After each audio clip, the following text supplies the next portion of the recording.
half kneeling hip external rotation, pails and rails. The setup for this, you're going to need something to hold on to. I'd recommend having two things to hold on to. One can be a wall, one can be like a pole or a pipe or PVC or something like that.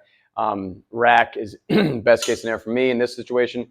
I'm going to get into a kneeling position. I'm going to take my foot, which directly starts under my knee. I'm going to take it over into hip external rotation. So this should look very similar to the actual start of the hip car that we normally do when we start the foot across the body. Once I get in that position, if I feel a stretch here, I will stay here. If I don't, or if I need a deeper one, I will simply take my hips and hinge them back slightly until I feel a stretch on the back side of this hip. I want this knee to stay kinda in front of the hip if you can, but if it goes out a little bit to get a little more stretch here, so be it, okay?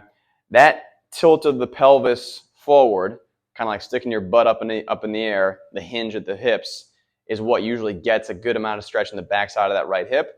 This is the stretch you'll be in for either the PAILS, the long duration isometric, or the pails and rails.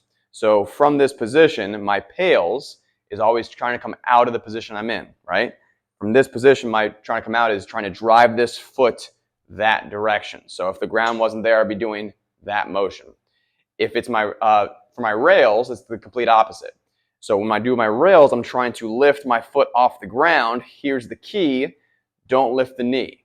So I can easily lift up my foot here, and my foot can come off the ground, even in that hinge position. It's a little bit tougher, but it can still happen. Try to lift this foot up for your rails using the inside stuff of your hip without moving knee joint. That's a little bit tougher.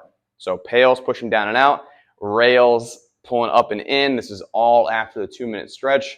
Don't skip that, be sure. So I would just get in this position while I'm talking to finish out, and then hold, pails pushing down and out, rails pulling up, trying to get as much contraction on both sides of the hip as possible.